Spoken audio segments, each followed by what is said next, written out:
day, everyone, and welcome to our roundtable discussion regarding technology integration on education. I am Amira Hasna Di Grantos, and I am your facilitator for today. Now, let us start by introducing ourselves. Good day, everyone. I am Shani Santi Basilan, and I am particularly interested in how online tools can support our students in remote areas. Good day, everyone. My name is Dada Jam, and I look forward on discussing both the benefits and the challenges of tech integration. Ladies and gentlemen, greetings. I am Dato Puruma Talambuganian, and I believe technology has a great potential in transforming how we teach and learn. Hello everyone, I am Gelal. I am curious about innovative teaching method using technology. Hi everyone, I am Rohania Kango and I am excited to explore the future of technology in our educational system. Good day, everyone. I am Sandara S. Hasim, and I want to talk about ethical considerations and responsible technology use in the classroom. Thank you all. Now, let us start with our first topic, which is integrating technology or the benefits of integrating technology in the curriculum. Yes? Technology makes lesson more engaging. When teachers use multimedia, videos, and interactive tools, students become motivated to participate and learn. I agree. Technology also increases access to education. Through online platforms and digital resources, those students in far-flung areas can access quality learning materials. Yes. We should also consider that technology also supports personalized learning. So apps and programs can adjust to each student's pace and level, which is something traditional teaching struggles to do. Exactly. For example, platforms like Khan Academy, Google Classroom allow students to revisit lesson anytime. This flexibility is a huge benefit. Technology also prepares students for the future. The job for tomorrow will require digital skills, so introducing technology in the classroom is very essential. And it makes collaboration easier. Students can work on a project even outside the classroom using shared documents and messaging tools. Great points, everyone. So technology helps improve engagement, access, personalization, and of course prepares the student for the future. Now, let us talk about the challenges. While there are many benefits, we cannot ignore the challenges. One major issue is the lack of infrastructure in rural schools, where internet access is unreliable or unavailable. And there's also the issue of cost, where unfortunately other students cannot afford technologies or gadgets, which creates inequality in education. Teachers also need training. Many educators are not fully equipped to use technology effectively. Without proper training, these tools can become a distraction rather than a learning aid. I want also to highlight another challenges such as the screen time and health concerns. Too much exposure to the screen can affect the students' eyesight, attention span, and of course their mental health. There is also the risk of distraction. Students may use their devices for social media or games instead of focusing on their lessons. Well said, everyone. These challenges really helps us to understand the effect of integrating technology to education. Now, let us talk about the strategies or how are we going to integrate technology into education. So one effective strategy is blended learning, combining face-to-face instruction with online activities. So this way, technology supports teaching without fully replacing the teacher. Schools should also invest in professional development for teachers. Regular workshop and training session help educators become confident and more competent in using technology. We should also develop a clear technology policies. Schools must set guidelines on device use, screen time, and of course online acceptable behavior to avoid the misuse. Community partnerships also helps. School can collaborate with LGUs, NGOs, and private companies to help fund programs and provide devices for those students that who cannot afford them. We should not forget about offline technology. With areas with poor internet access, teachers should use preloaded tablets or USB drives that contains educational contents to ensure no student is left behind. Excellent strategies. Technology integration works best if it is planned, supported, and adapted to students' needs and, of course, the community. Now, let us talk about the ethical considerations and future trends. Let me start with ethical considerations. Privacy is a major concern, and the school must ensure that the student data collected through online platforms is protected and not misused. There's also the issue of digital literacy. Students must be taught how to use technology responsibly, like how to identify fake news, avoid cyberbullying, and protect their personal information. On the topic of future trends, I think artificial intelligence or AI will play a significant role in education. AI provides us with personalized feedback. It helps teachers assist on assessing students and even create learning materials. Virtual reality or VR is also emerging as a powerful tool. Imagine students visiting historical sites or exploring the human body virtually. It truly makes learning immersive.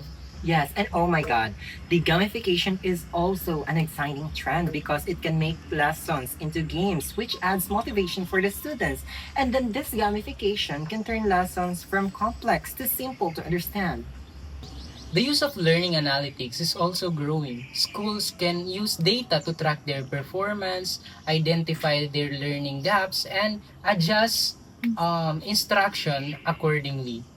Despite these advancements, we must always prioritize the human connections. Technology should support the teacher-student relationship, not replace it.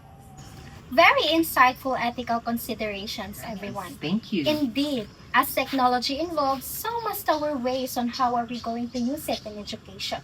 Always guided by ethics, Yes. equity, and of course, the best interest for our learners. To officially conclude our discussion for today, do you have any key takeaways for our today's discussion?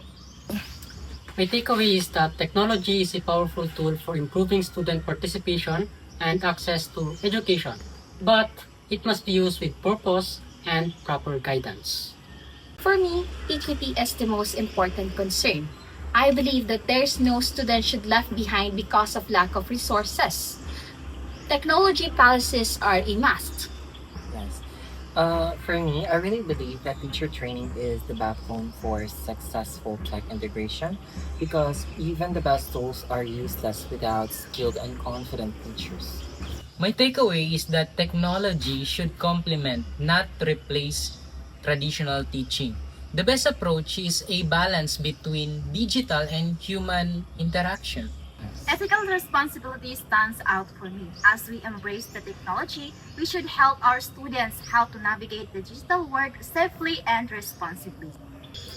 I am most excited about the future AI, VR, and gamification. The key is to be open to innovation while staying grounded in the needs of our students.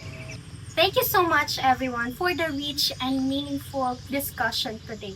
We've not only covered the benefits of integrating technology, but also the challenges that we might face, the practical strategies, and of course, the ethical considerations.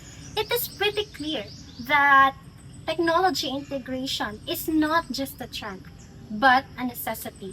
But of course, the success depends on the thoughtful planning, inclusive policies, and the commitment to the holistic development of the learners. That concludes our roundtable discussion. Thank you so much. Thank you, Mom.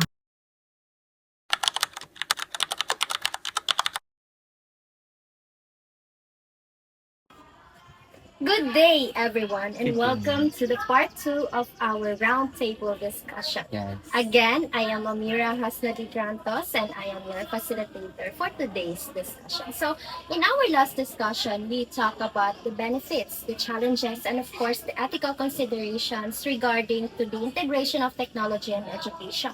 But today, we will go much deeper into that because we will focus on the real-life applications, the role of the teachers as the leaders for the integration of technology and education, as well as how can we value the students' voices to the integrations. Yes. But before we are going to discuss that, let us first have a short recapitulation to what we have actually discussed last discussion. So yesterday, I carried the idea that technology must be used with purpose. Rules alone do not teach, the intention behind them does. My biggest takeaway was about the equity. Technology should bridge gaps, not widen them. And we should not let cost or connectivity exclude a single student. Yes, I kept thinking about teacher training because even the most advanced platform fails if the educator is not confident in using it. For me, it was the idea of balance. Technology should complement human interaction, not replace the warmth and mentorship a teacher provides.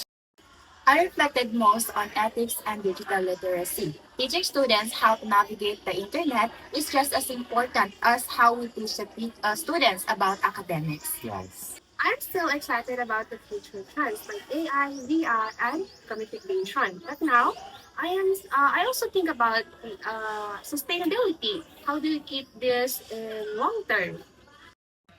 Thank you so much. Those are brilliant ideas, perfect for the foundation of our discussion for today. Now, let us start with the real-world application in the Philippine context.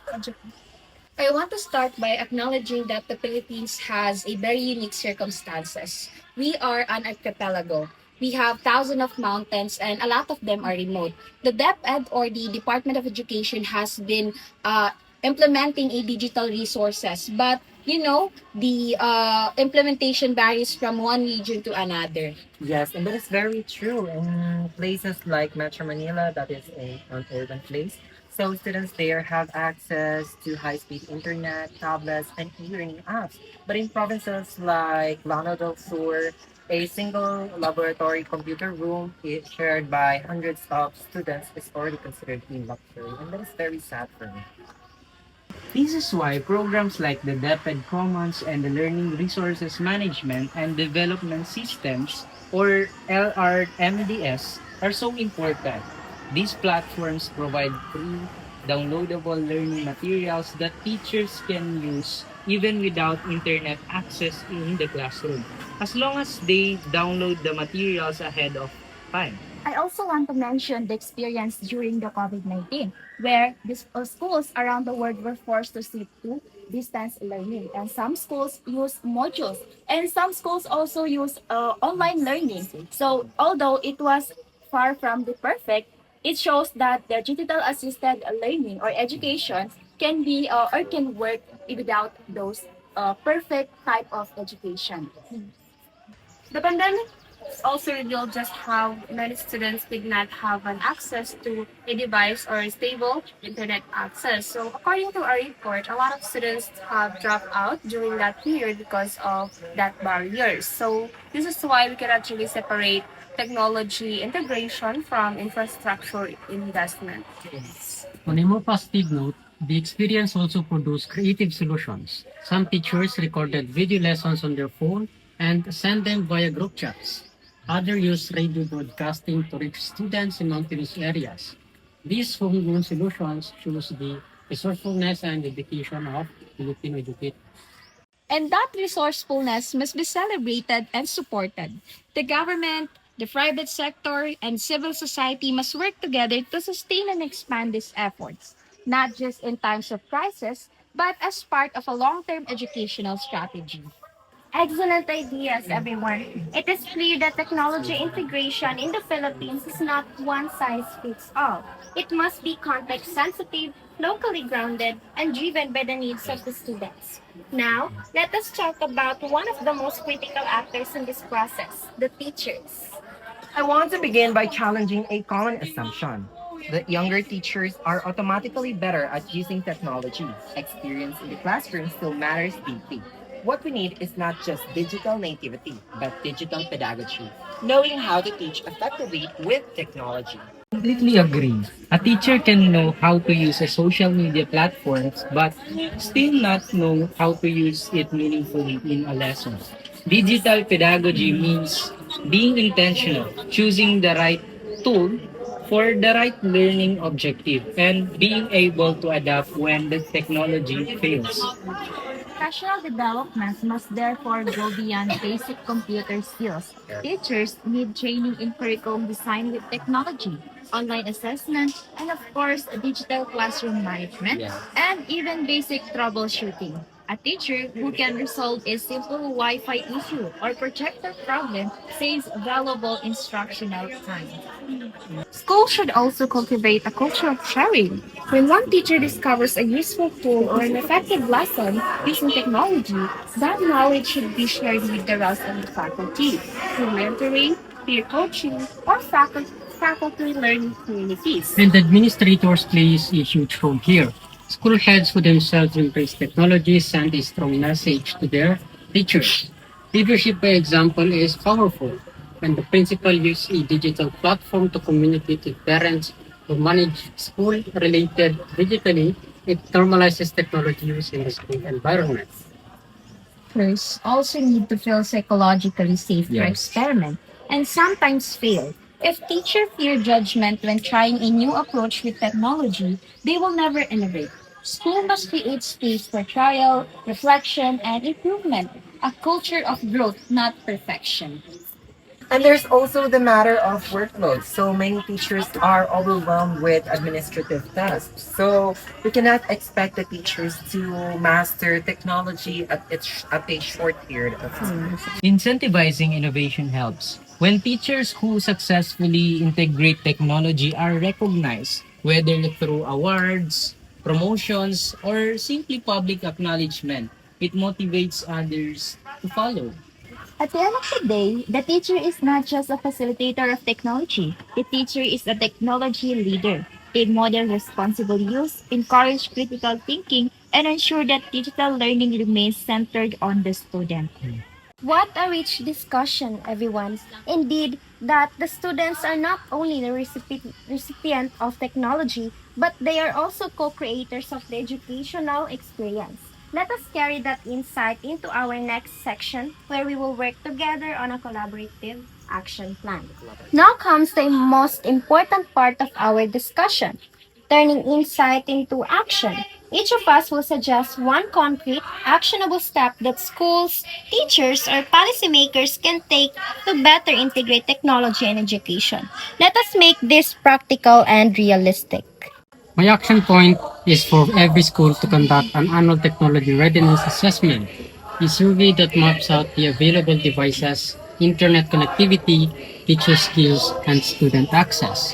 You cannot plan what you do not know. This data should then guide the school's technology integration roadmap. Recommend the establishment of community device lending program. Schools in partnership with local government units and private donors should maintain a pool of tablets or laptops that students can borrow for home use.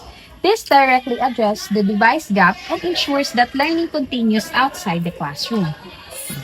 My action point is a mandatory but supported teacher technology mentorship program.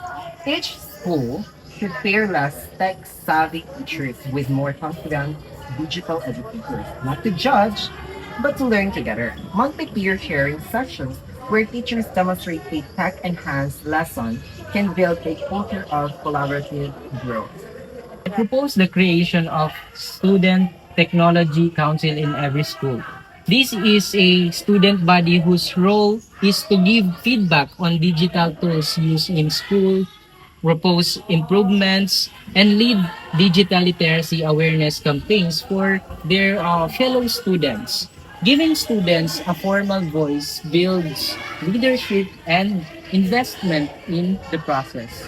For my action point, I strongly advocate for the inclusion of digital citizenship in the official school curriculum, not as an add-on, but as dedicated subject or an integrated component of all subjects. Students must be taught online safety, media literacy, responsible social media use, and how to protect their privacy from a young age.